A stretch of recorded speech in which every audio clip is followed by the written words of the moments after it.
Kembali lagi di mata kuliah kalkulus multivariabel dengan subpokok bahasan yaitu barisan dan deret. Nah, untuk video kali ini kita akan membahas tentang deret ya. Kita sudah bahas tentang barisan, limit barisan. Hari ini kita akan bahas tentang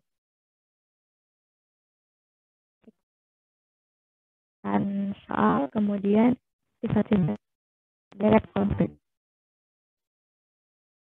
Kita bahas di buku ini.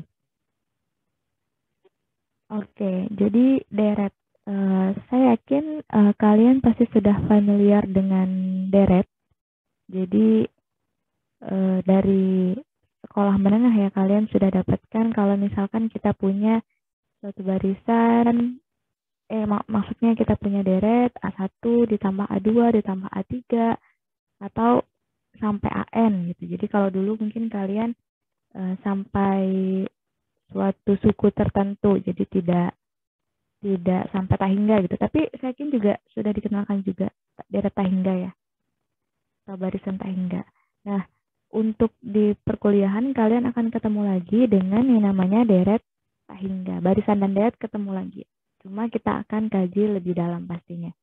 Nah, untuk deret tahingga ini ya seperti biasa notasinya. Jadi kita punya A1 tambah A2 tambah A3 tambah seterusnya. Sampai kapan ya? Sampai tahingga. Nah, ini dapat kita tulis dengan notasi seperti berikut. Notasinya ya penjumlahan, karena kita berbicara penjumlahan, karena dia sampai tahingga, maka dia sampai tahingga juga dari suatu angka. Jadi ada A1 berjalan, A1, A2, A3 sampai tahingga. Seperti itu untuk sederhananya pengenalan dari deret tahingga.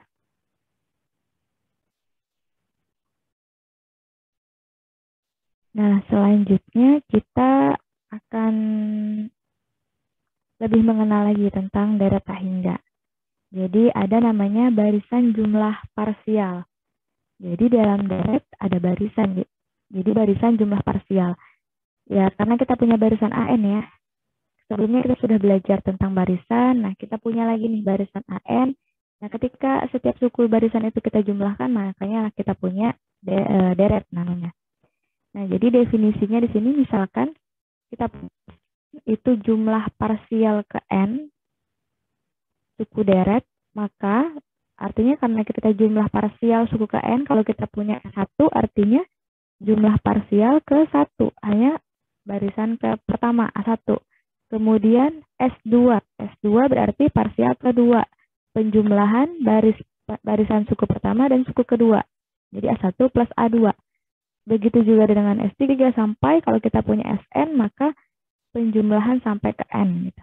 Sama dengan sigma K sama dengan 1 sampai N dari AN. Nah, ini definisi barisan jumlah parsial. Artinya dari sini, definisi ini kita juga bisa katakan bahwa Sn dikurang Sn-1 sama dengan AN. Adalah hubungannya. Apa sih hubungan barisan dan deret? Nah, kita bisa tarik dari sini. Jadi Sn dikurang Sn-1 itu sama dengan AN. Dapat dari mana? Jadi ya sederhananya tinggal kita jabarkan. Sini kita sudah punya Sn ya. Sudah punya Sn sama dengan A1 sampai AN. Artinya kita juga punya Sn-1 yaitu A1 ditambah A2 sampai AN-1 ya. Artinya di sini nih ada AN-1 di sini ya. Sebelum AN. Nah, Sn dikurang Sn-1. Jadi suku ini AN sampai A1 sampai AN dikurangi dengan AN-1. Berapa hasilnya? Artinya kita tuliskan ya. A1 saya tuliskan di sini. A1 ditambah A2 sampai AN-1 plus AN. Ini Sn tadi. Dikurangi dengan Sn-1 artinya A1 tambah A2 sampai AN-1. Ini Sn-1. Ini kan berarti ada sebanyak N suku ya. N suku ini ada sebanyak N-1 suku. Ya. Nah ini dikurang ini hasilnya tentunya sisa apa? Ini sama ya, dari sini sampai sini sama nih. Tentunya yang tersisa adalah AN. Jadi SN dikurang SN-1 sama dengan AN. Kita dapat hubungan itu, kaitannya. Nah, selanjutnya, contoh. Contohnya adalah dari barisan jumlah parsial tadi ya. Kita punya deret 1 ditambah setengah, ditambah sepertiga, tambah seperempat, tambah deret seper-n nih. Ini. Ya, ini. Kemudian S2-nya, ya ini dia. Jadi, parsialnya. Bagian-bagiannya. S3-nya, ini S3-nya. S4-nya, ini. Akhirnya kita dapat kaitan OS. S2, S3-nya 11/6. Berapa dijumlahkan? 11/6, segalanya 11/6 ditambah 1/4 gitu kan ya. Kan ini 11/6. Ya udah, untuk tahu S4 berarti ini ditambahkan 1/4. Tuh. Itu contoh sederhananya. Nah, sama halnya dengan barisan, ada juga istilahnya kekonvergenan. Jadi, kekonvergenan deret tak hingga. Nah, definisinya, kalau kita punya deret AK, penjumlahan AK, dikatakan konvergen ke L, barisan juga ditulis dengan sigma K sama dengan 1 sampai hingga jika barisan SN konvergen ke L. Nah, seperti itu. Jadi, ketika dia dikatakan konvergen, jadi jumlahan deret itu konvergen dengan notasi seperti ini. Dia dikatakan konvergen ketika SN konvergen ke L. Barisan jumlah parsialnya konvergen ke divergen, maka deretnya juga divergen. Ketika ini konvergen, si SN ini tidak konvergen atau divergen, maka deretnya juga divergen. Itu definisinya. Contohnya adalah deret geometri. Sudah kalian temui di SMA. Jadi deret geometri ada A, kemudian ditambah AR, ditambah R kuadrat, tambah R pangkat 3. Sehingga kita bisa dapat bentuk umumnya, sigma AR pangkat K untuk K sama dengan 1 sampai tak hingga. Ini kan deret geometri ya. Kalau di SMA kalian belajarnya, kenapa deret geometri? Karena dia punya rasio. Rasionya berarti AR dibagi A hasilnya R. Kemudian AR kuadrat dibagi AR hasilnya R. Berarti rasionya R ya, sebesar R. Nah, sekarang kita selidiki. Untuk R sama dengan 1, artinya kalau kita punya R sama dengan 1, ini apa? R-nya adalah A ditambah A. A ditambah A terus ya. 1 didapatkan berapapun, 1. Akibatnya kalau kita punya A tambah A tambah A sebanyak, kita punya bentuk SN-nya sama dengan N dikali A. Nah, sekarang kita selidiki. Dia konvergen atau tidak. Ternyata limit dari SN, artinya kita mau cari limit dari NA, untuk N menuju tak hingga, limitnya adalah tak hingga. Kenapa? Karena semakin besar N, semakin besar juga nilainya. Jadi dia tidak konvergen ke suatu nilai. Jadi ingat lagi definisi konvergen itu seperti apa. Ilustrasi konvergen itu seperti apa. Dia konvergen kemana misalkan. Tapi kalau di sini dia untuk N yang semakin besar, dia nilainya juga akan semakin besar. N kali A, dia menuju titik tak terhingga gitu. Kita nggak tahu seberapa besar N. Ingat lagi kalau di barisan, saya kasih ilustrasi. Kalau di barisan misalkan ya, misalkan di barisan ini 0, kemudian A1-nya di sini, A1, baris A2-nya di sini, A3, A4 di sini, A5, A6, A7, seterusnya dia akan semakin dekat ke 0, bersarang ke 0. Ini konvergen? Konvergen ya. By ilustrasi dia konvergen ke 0. Seperti itu. Sederhananya kalau misalkan kita gambarkan dalam Kartesius, misalnya di sini N-nya ya. Untuk N sama dengan 1 dia di sini. N sama dengan 2 di sini, N sama dengan 3 di sini, 4 sini, 5 sini, 6 sini. Ini 1 misalnya nilainya. Konvergen nggak dia? Konvergen ya ke 1. Ketika kasusnya seperti ini, N kali A. Artinya dia misalkan dia di sini nilainya segini. 1 nilainya segini, 2 nilainya segini, 3 nilainya segini, 3A. 4 nilainya segini, 5. Semakin besar N dia semakin tidak menuju ke tak terhingga nih. Nggak tahu kita menuju kemana. Nah, makanya dia divergen. Nih, divergen kesimpulannya. Ini salah ya, ini sum seperti ini. Jadi deret, karena dari definisi tadi kita dapat kalau dia barisannya, untuk ngecek barisan konvergen apa, kita lihat limitnya kan. Barisannya itu divergen, maka jumlahannya juga divergen. Artinya deret geometri itu divergen. Kenapa? Nah, alasannya tadi, karena barisannya tidak ada. Artinya dia barisan SN-nya divergen. Sehingga karena barisan SN-nya divergen, maka deretnya divergen. Jadi kalian pahami karena betul-betul definisinya supaya lebih mengerti. Nah, itu untuk R sama dengan 1. Sekarang kita lihat untuk R tidak sama dengan 1. Jadi kita lihat untuk R tidak sama dengan 1.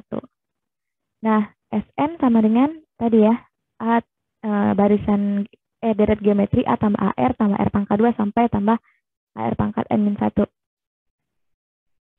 Kemudian misalkan kita kalikan kedua ruas dengan R.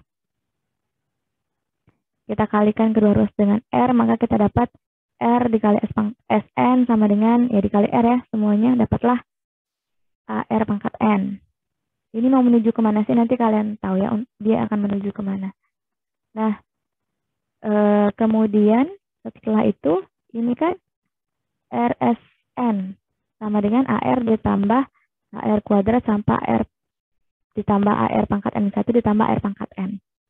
Kalau kita perhatikan, maka kita bisa bentuk dia menjadi RSN dikurang SN sama dengan AR pangkat N min A. Dapat dari mana itu? Coba, kira-kira dapat dari mana?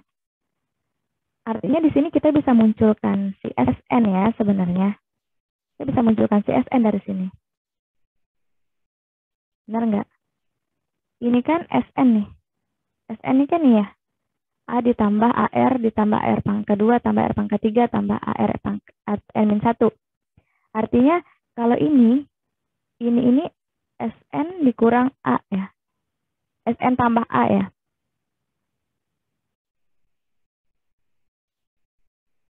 SN kurang A ya, sorry.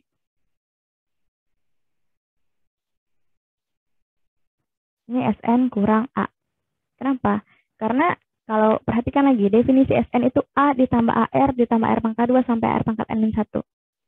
Sedangkan di sini kita baru di baris kedua ini, kita baru punya AR sama ini. Ya, kita baru punya yang ini nih, sama kan bentuknya?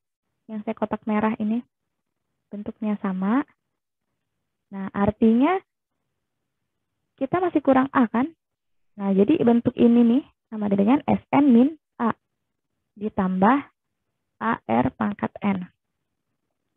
Nah, jadi kan kita punya RSN sama dengan SN min A ditambah AR pangkat N. Makanya dari sini bisa muncul ke baris ini. Ya sudah, tinggal kita pindah ruas aja, RSN dikurang SN sama dengan AR pangkat N dikurang A. Itu. Nah, kemudian ya dengan cara aljabar, manipulasi aljabar, kita bisa dapat SN dikali R-1 sama dengan A R pangkat N-1. Setelah itu kita dapat SN-nya sama dengan A R pangkat N-1 per R-1 untuk, ini maaf ya, ada kesalahan min 1. Kecil dari R, kecil dari 1. Seperti itu. Nah, jadi kita dapatlah SN bentuknya sama dengan A kali R pangkat N dikurang 1 per R-1. Ini pasti sudah kalian dapatkan ya. Coba kalian ingat-ingat lagi rumus ketika SMA, deret geometri. Nah, maka kalau kita lihat limitnya, kita limitkan nih, si SN kita limitkan. Artinya kita tuliskan lagi di sini misalnya ya, limit N menuju tak hingga dari A R pangkat N-1 per R-1. Nah, hasilnya, maka kita dapatkan limit N menuju T hingga jadinya A dikali min 1 per R-1. Kenapa bisa seperti itu? Coba ingat lagi materi kalkulus tentang limit T hingga. Dapatlah seperti ini. Oh, akhirnya kita dapatkan bentuknya sama dengan A per 1 min R. Coba kalian ingat lagi, ini rumus apa nih? Ketika kalian SMA, A per 1 min R. Ketika rumusnya deret tak hingga ya. S tak hingga kan. S tak hingga rumusnya A per 1 min R. Kalau misalnya R-nya adanya di sini. Besar dari min 1, kecil dari 1. Nah, sehingga deret AR pangkat K sama dengan A per 1 min R. AR pangkat K ini apa? Oh, AR pangkat K ini bentuk geometri tadi ya. Kan kalau kita masukkan dia 1 tadi AR ditambah AR kuadrat dan seterusnya. Balik lagi lah persamaan ini.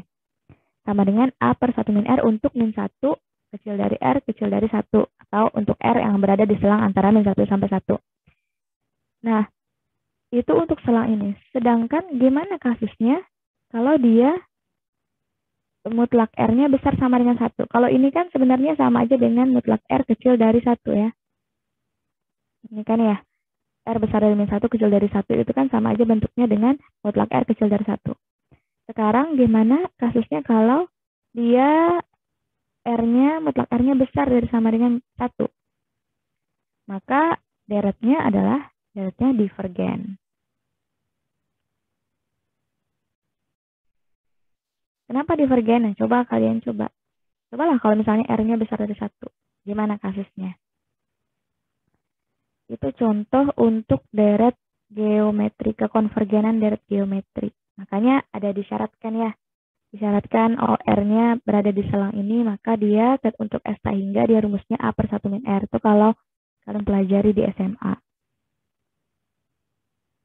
Jadi, kapan dia konvergen? Oh, ada ketentuannya. Ketika R-nya ini. Deret geometri kapan konvergen? Ketika dia R-nya berada di antara min 1 sampai 1. Nah, kemudian ada latihan. Latihannya misalkan kita punya deret setengah ditambah 1/4 ditambah 1/8 tambah 1/16 dan seterusnya. Nah, kita mau ngecek nih konvergen atau enggak. Kita lihat S1-nya berarti berapa? S1-nya ya setengah ya. S1-nya kan setengah. Kemudian S2-nya kita pandang yang ini dulu ya, yang sama dengan yang pertama dulu ya. Kita pandang yang ini dulu. Ini. Nah, kita pandang yang ini dulu. S1-nya setengah, S2-nya setengah tambah 1/4, S3-nya setengah tambah 1/4 tambah 1/8. Dapatlah nih 1/2, 3/4, 7/8. Nah, sekarang kita mau ngecek apakah dia konvergen atau tidak. Kira-kira kalau bentuknya setengah, kemudian 3/4 dan 7/8, bagaimana caranya kita menuju, kan kita harus ketemu bentuk umum nih. Kita harus ketemu nih bentuk umumnya nanti apa bentuk umumnya supaya mudah untuk menuju limit N menuju T hingga dari Sn ya. Ini kan S1, ini S2, ini S3. Nah, caranya gimana? Nah, caranya makanya lah kita ubah bentuknya. Jadi, setengah itu 1 dikurang setengah. 3/4 itu 1 dikurang setengah dikuadratkan. 7/8 itu 1 dikurang setengah pangkat 3. Sehingga kita dapat bentuknya nanti bentuk Sn-nya sama dengan 1 dikurang setengah pangkat N. Nah, coba aja. Kalau tidak percaya silahkan dicoba bentuk Sn-nya.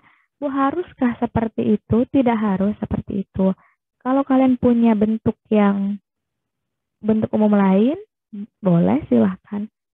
Asal tidak menyalahi ininya ya, tidak menyalahi kaidahnya. Artinya, kalian punya suatu bentuk lain, tapi tiba-tiba S3-nya beda, S2-nya beda. Nggak boleh. S1, S2, S3-nya ini tidak boleh diganggu-gugat. Ini sudah bentuknya seperti ini. Yang kita cari adalah bentuk umumnya. Tuh. Untuk memudahkan kita ke tahap berikutnya. Nah, kita dapat bentuk umumnya, kita cari limitnya. Sudah, cara mencari limitnya, maka limit dari Sn, yaitu 1 dikurang setengah pangkat N adalah limitnya 1. Artinya apa? Artinya, dia konvergen. Sn-nya konvergen ke 1. Karena SN konvergen ke 1, maka deretnya itu konvergen juga.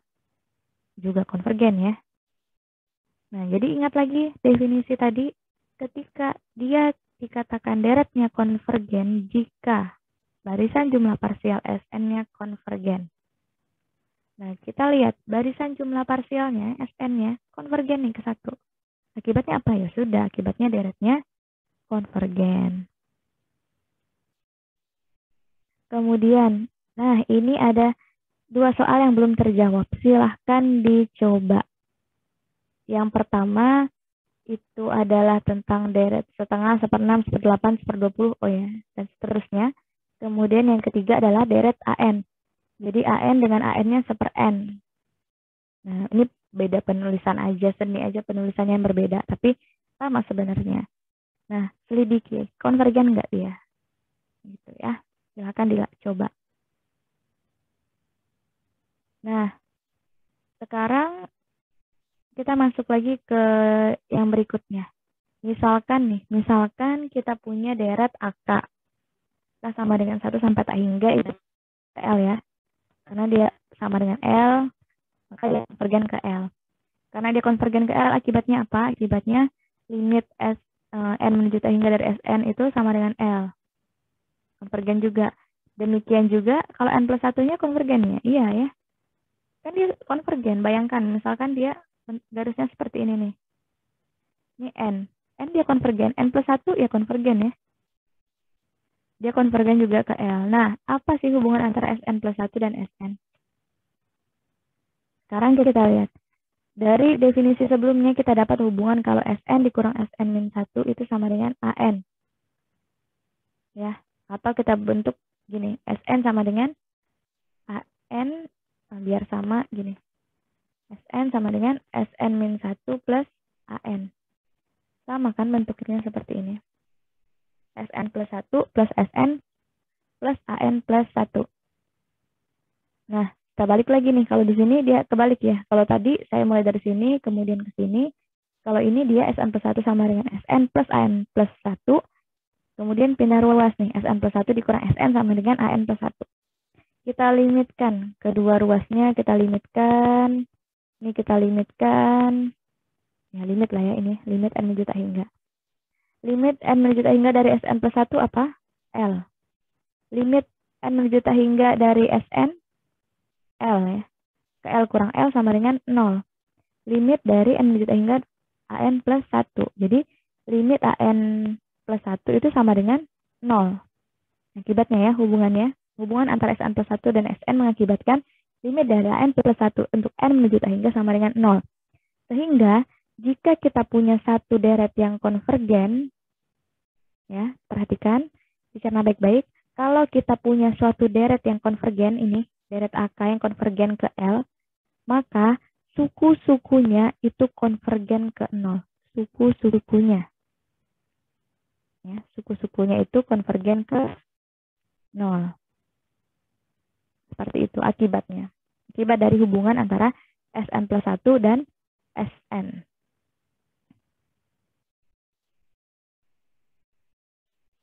Nah, selanjutnya tentang ada teorema. Jadi saya disclaimer dulu untuk video pembelajaran kali ini mungkin lebih panjang karena materi yang kita bahas sudah mulai semakin banyak, semakin tinggi. Jadi it's okay kalau misalnya belum mengerti sekarang, silahkan dipahami dulu, di stop dulu, kemudian dipahami, cerna lagi, dibaca, baru dimulai lagi, diulang berkali-kali, itu tidak masalah. Yang salah adalah ketika kalian coba dan tidak mengulang. Nanti ketika sudah mau ujian itu mau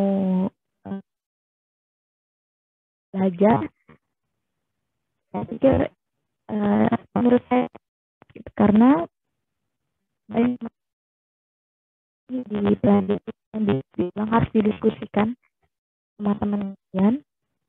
Jadi untuk belajar sekarang dengan cara nanti kalian mengatasinya numpuk ketika ujian itu akan lebih sulit gitu karena pun tentu kita mengerti apalagi kalau kita yang singkat untuk memahami materi gitu. Jadi harus belajar untuk belajar ini. Nah, kita lanjut lagi ya. Kemudian ke teorema selanjutnya, jika kita punya deret AK konvergen, maka limitnya sama dengan 0. Limit dari N menuju T hingga dari AN sama dengan 0. Ini tidak dibuktikan contohnya saja. Contoh kita punya deret seper N. Apakah dia konvergen, deret seper N? Coba kalian buktikan dari latihan tadi, apakah deret seper N itu konvergen? Nah, jadi contoh di sini ingin menunjukkan bahwa kalau dia deretnya konvergen, maka limit AN-nya sama dengan 0. Apakah berlaku sebaliknya? Tidak ya, tidak berlaku sebaliknya. Belum tentu berlaku sebaliknya. Kenapa? Contohnya aja nih, seper N. Kalian selidiki apakah seper N konvergen atau tidak. Nah, ternyata limit dari AN, limit dari seper N itu apa? Limit dari seper N, limit dari N menuju T hingga seper N itu sama dengan 0. Dia limitnya sama dengan 0 nih. Tapi dia konvergen nggak? Nah, coba kalian cek. Jadi itu menunjukkan bahwa tidak berlaku sebaliknya. Hati-hati. Harus berhati-hati. Jangan sampai kalian salah kaprah, salah tangkap bahwa 0 berarti dia konvergen. Belum tentu ya. Yang benar adalah kalau dia deretnya konvergen, maka limitnya sama dengan 0. Limit barisannya sama dengan 0. Limit suku-suku barisannya sama dengan 0. Tapi tidak berlaku sebaliknya. Makanya bukan jika hanya. Tapi kalian perlu ingat, kalau kita belajar di logika matematika, kan kita punya jika P maka Q ini setara dengan negasi Q maka negasi P. Artinya kalau limitnya tidak sama dengan 0, maka dia ini benar. Berlaku sebaliknya belum tentu benar. Kalian buktikan tugasnya. Jadi kalau limitnya tidak sama dengan 0, limit dari suku barisnya tidak sama dengan 0, maka dia divergen. Benar. Tapi kalau limit barisannya tadi sama dengan 0, belum tentu deretnya konvergen. Atau bisa jadi tidak konvergen. Jadi berhati-hati. Jadi berhati-hati memahami teorema ini ya. Nah, selanjutnya ini terakhir tentang sifat-sifat deret konvergen. Jadi namanya kelinearan deret konvergen. Jadi misalkan kita punya AK dan BK ini konvergen. Kedua-duanya konvergen dan C konstanta. Maka kalau kita punya deretnya CAK sama dengan C dikali sigma AK dikali deretnya. Atau penjumlahannya bisa kita selesaikan dengan menjumlahkan masing-masing deretnya tadi. Tapi ingat, syaratnya harus kedua-duanya konvergen. Jadi kalau misalnya ada deret, kalian tidak bisa langsung menggunakan ini. Kalian harus cek dulu dia konvergen atau tidak. Harus tunjukkan dulu kalau dia konvergen atau tidak. Contohnya gimana? Contohnya nih setelah ini. Nah, contohnya tentukan jumlah deret dari ini. Dari sigma K sama dengan 1 sampai tak hingga 2 pangkat K dikurang 3 pangkat K plus 1 per 4 pangkat K plus 2. Jadi kita diminta untuk menentukan jumlahnya saja ya, tidak diminta untuk konvergen atau tidak segala macamnya. Kenapa? Ya karena kita mau pakai teorema yang tadi. Kita pakai teorema yang tadi artinya apa? Kita harus punya sigma AK yang konvergen. Kemudian sigma BK yang konvergen juga. Nah, gimana caranya? Kalau dilihat ini cuma satu suku aja nih. Enggak ya. Jangan salah. Ini bisa kita pecah bentuknya. Jadi bisa kita buat jadi 2 pangkat K per 4 pangkat K plus 2 dikurang 3 pangkat K plus 1 per 4 pangkat K plus 2. Makanya dia di baris pertama mulainya seperti ini. Gimana caranya Bu? Ini 4 pangkat 2-nya. Ini sederhana ya. Ini kan 4 pangkat K plus 2 itu sama dengan apa? 4 pangkat K dikali 4 pangkat 2. Ya kan ya, ini per 2 pangkat K. Kemudian ini 3 pangkat K plus 1 per 4 K pangkat plus 2. Berarti kan 3 pangkat K plus 1 sama dengan 4 dikali 4 pangkat K plus 1. Gitu kan ya. Ini hanya manipulasi aljabar saja. Jadi kita bisa bentuk nih. Jadi 1/4 pangkat 2 sigma K sama dengan 1 sampai tak hingga 2 pangkat K per 4 pangkat K dikurang 1/4 dari sigma K sama dengan 1 sampai tak hingga 3 pangkat K plus 1 per 4 pangkat K plus 1. Nah, ingat syaratnya adalah ini. Dua-duanya harus konvergen. Artinya, suku ini konvergen nggak? Ini konvergen nggak? Gitu. 2 pangkat K per 4 pangkat K konvergen atau tidak?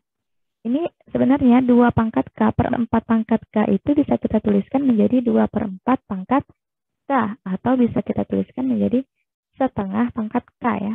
Konvergen atau tidak ini? Ini deret apa namanya? Ini deret geometri ya. Deret geometri sudah kita buktikan kalau dia konvergen. Untuk L-nya seperti ini ya. Jadi ini deret geometri. Konvergen nggak? Konvergen. Nah, kemudian yang kedua, 3 pangkat K plus 1 per 4 pangkat K plus 1. Nah, karena ini konvergen, maka dikalikan konstantanya juga dia konvergen ya. Ini maksudnya. Kemudian 3 pangkat K plus 1 per 4 pangkat K plus 1 itu 3/4 pangkat K plus 1. Konvergen nggak? Ini deret geometri juga nggak? Iya ya. Silakan aja kalian bongkarkannya. Deret geometri dia. Maka dengan deret geometri dengan rasionya adalah 3/4. Jadi ini konvergen juga. Nah, untuk mengerjakan soal ketika kalian ujian atau kuis, tidak bisa langsung seperti ini. Kalian harus tunjukkan dulu bahwa ini konvergen, tunjukkan ini konvergen. Jadi tidak semudah itu. Harus tunjukkan dulu dia konvergen. Kenapa dia konvergen? Oh, karena limit dari barisan jumlah parsialnya juga ada Bu, gitu, konvergen gitu.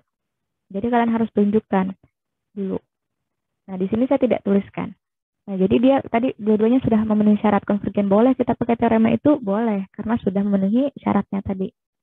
Kemudian ya sudah tinggal kita limitkan. Tinggal kita cari. Ini kan 1/4 kuadrat ya, 1/16 ya. Kemudian ini deret geometri tadi, setengah pangkat K. Yang kan kita sudah punya nih bentuknya, limitnya. Apa limit SN-nya? Limit N menuju tak hingga dari SN sama dengan A per 1 min R. Nih. Jadi A-nya berapa? A-nya setengah. Kan saat K sama 1, A-/nya setengah. R-nya setengah. Tinggal kalian substitusikan lah. Ini dikurang 1/4 dikali. Ini 3 pangkat K plus 1 per 4 pangkat K plus 1. Ini 9/16. A-nya kan. Untuk K-nya 1 diberikan 3 pangkat 2 per 4 pangkat 2. 9/16. R-nya 3/4. Dapatlah hasilnya ternyata jumlah deret ini adalah negatif 8/16. Seperti itu. Jadi perlu kalian tunjukkan terlebih dahulu ya. Walaupun tidak diminta harus kalian tunjukkan dia konvergen atau tidak. Karena bisa saja saya buat soal yang satunya tidak konvergen. Nah, gimana caranya? Kan berarti kan kalian tidak perlu capek-capek menggunakan teorema itu karena dia tidak memenuhi syarat ya gimana Bu gitu. Jadi harus ada alasannya seperti apa. Kemudian ini terakhir. Teorema terakhir. Jadi kalau misalkan jika deret AK divergen dan C-nya tidak sama dengan 0, maka dia juga divergen. Jadi perkalian konstantanya juga divergen. Contoh, karena 1/K divergen, maka 1/2K, 1/100K, 1/berapa K pun juga akan divergen. Kenapa? Karena ini divergen. Gitu ya. Nah, selesai untuk materi ini. Jadi balik lagi, seperti yang saya sampaikan di pertengahan video, bahwa materinya banyak. Di video ini akan lebih lama durasinya. Jadi, tidak harus mengerti sekarang, tidak perlu dipaksakan untuk mengerti sekarang, tapi yang dipaksakan adalah untuk belajar sekarang. Karena tidak ada yang menjamin untuk kalian tunda besok atau besokannya lagi atau menunggu kuis, menunggu ujian, kalian akan menjadi semakin paham ketika mepet waktu. Tidak semua orang punya cara belajar yang sama, yaitu SKS, bisa berhasil dengan sistem kebut semalam. Kenapa saya katakan seperti itu? Karena saya yakin untuk sekali mendengarkan, sekali melihat video, mungkin agak susah untuk memahaminya. Perlu pendalaman, perlu diulang-ulang kembali, perlu diskusi, perlu kalian coba kotret sendiri, atau mungkin kalian stop dulu videonya, kemudian kalian cari sendiri. Itu hal yang wajar gitu. Jadi memang butuh waktu. Bayangkan ketika kalian menundanya, saat menuju ujian baru kalian pelajari, kalian akibatnya mindsetnya adalah yang di mindset kalian yang penting menghafal untuk ujian besok. Nah itu tidak baik karena berkelanjutan mata kuliah. Memang mata kuliahnya tidak ada lagi di semester berikutnya, tapi logikanya, cara berpikirnya itu berkelanjutan. Jadi kalian silahkan dipelajari dari video ini, didiskusikan kalau tidak ada yang tidak mengerti, dibaca-baca lagi, diulangi terus. Silahkan mengeksplor diri kalian, silahkan belajar, dan selamat belajar saya ucapkan. Kalian paham, gitu ya. Kenapa saya bilang semoga kalian paham? Karena saya mengerti akan mungkin semakin kesini materi akan semakin sulit, tingkat kesulitannya akan semakin tinggi, gitu ya. Jadi selamat belajar. Terima kasih.